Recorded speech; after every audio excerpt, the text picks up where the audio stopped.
दोस्तों नमस्कार। आप लोग कैसे हैं? उम्मीद करते होंगे बहुत ही अच्छे होंगे। चलिए आज हम लोग देखेंगे लोकसभा के बारे में। लोकसभा के बारे में चर्चा जानेंगे कि इसको मतलब कि परिचय क्या होता है, सदस्य संख्या कितना है, लोकसभा बनने के लिए योग्यता क्या होना चाहिए, इसका कार्यकाल क्या है ना। उसी तरीके से बारी बारी सभी टॉपिक के बारे में हम इस सब के बारे में जानकारी प्राप्त करेंगे। ठीक है, तो सबसे पहले हम जानकारी करेंगे लोकसभा का मतलब कि इसका वर्णन भारतीय संविधान में आर्टिकल कितना में किया गया है। तो लोकसभा के चर्चा हमारे भारतीय संविधान में आर्टिकल 81 में किया गया है।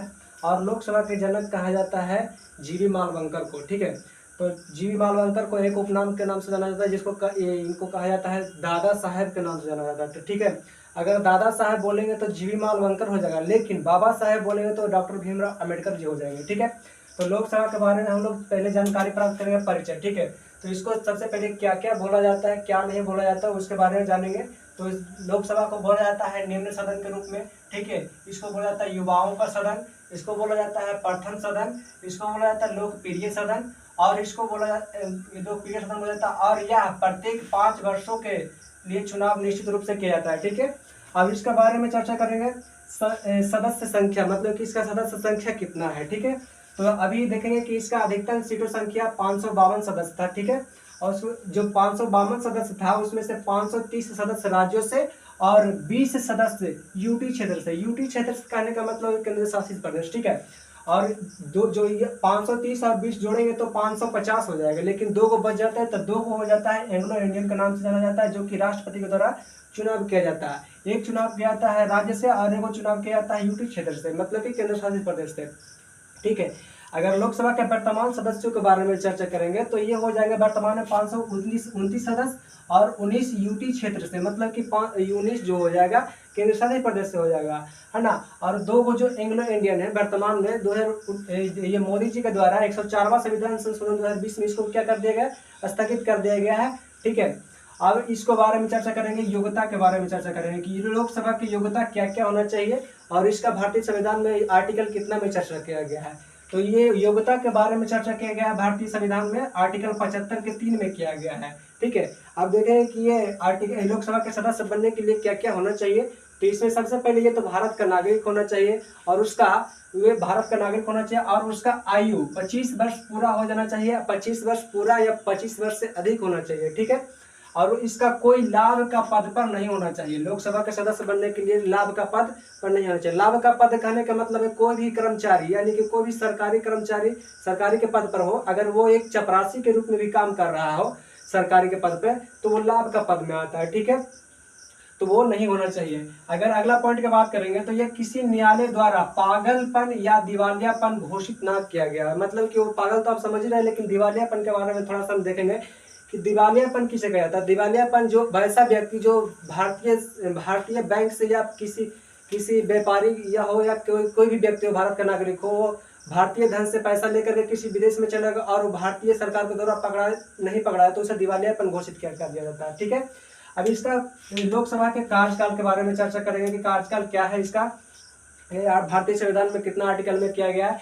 तो ये इसका लोकसभा का कार्यकाल आर्टिकल 83 में चर्चा किया गया है। ठीक है, इसका या प्रत्येक सदस्य का कार्यकाल 5 वर्ष का अवधि के लिए किया जाता है। ये लोकसभा के सदस्य का कार्यकाल होता है। ठीक है, अब देखेंगे कि लोकसभा का महासचिव क्या होता है ना, इसका काम क्या होता है। ठीक है, तो लोकसभा के महासचिव का कार्यकाल होता है, कार्यकाल अस्थायी रूप का पदाधिकारी होता है, मतलब कि जो अस्थायी रूप से पदाधिकारी होता है वो लोकसभा के महासचिव अस्थायी हो जाते हैं। ठीक है, और इसको देखेंगे कि लोकसभा का अध्यक्ष के प्रति उत्तरदायी होता है, जैसे कि मतलब कि लोकसभा के अध्यक्ष होते हैं उसी के तरह मतलब कि लोकसभा के महासचिव होते हैं। ठीक है, और उसके बाद में देखेंगे कि लोकसभा का शक्ति एवं कार्य क्या है, मतलब कि इसको देखेंगे कि जैसे कि विधायी शक्तियां होता है, वित्तीय शक्तियां होता है, कार्यकारिणी शक्तियां होता है, संवैधानिक शक्तियां होता है।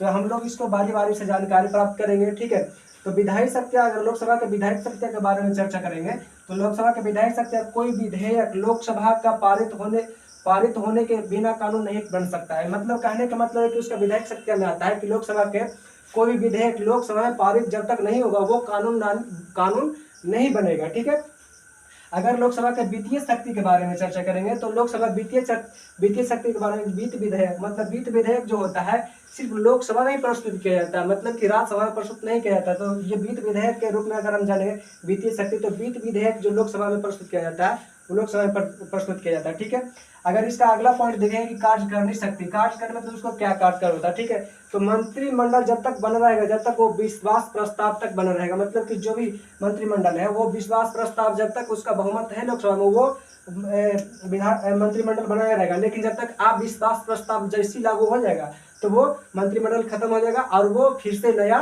सृजन करने के लिए राष्ट्रपति के द्वारा निर्देश दिया जाएगा। ठीक है, तो अगला देखेंगे संवैधानिक शक्ति। संवैधानिक शक्ति मतलब कि उस संविधान में उसका क्या महत्वपूर्ण है, उसका क्या कार्य है संविधान में। ठीक है, तो लोकसभा के सदस्यों का संवैधानिक शक्ति देखेंगे कि संविधान संशोधन परिवर्तन करने का अधिकार देगा। मतलब कि जब भी अगर कोई कानून पारित किया जाता है या किसी प्रकार का कानून को मतलब कि ये परिवर्तन करना होगा तो लोकसभा के सदस्यों के द्वारा संवैधानिक अधिकार दिया गया है। ठीक है, अब इसका देखिए पदाधिकारी के बारे में चर्चा करेंगे। तो इसका ये दो प्रकार के पदाधिकारी होता है। लोकसभा का संचालन के लिए दो पदाधिकारी नियुक्त किया जाता है, एक होता है अध्यक्ष और दूसरा होता है उपाध्यक्ष। ठीक है, तो उपाध्यक्ष, अगर अध्यक्ष की बात करेंगे तो अध्यक्ष का काम होता है सभी बैठक का अध्यक्षता करना। अध्यक्ष का काम होता है सभी बैठक का अध्यक्षता करना, लेकिन अगर अध्यक्ष अनुपस्थित रहेगा तो उस स्थिति में उपाध्यक्ष मतलब क्या अध्यक्षता करते हैं। ठीक है, अगर देखेंगे अगर अध्यक्ष की बात करेंगे तो सबसे प्रथम अध्यक्ष है, मतलब कि जो मेल में कह सकते हैं,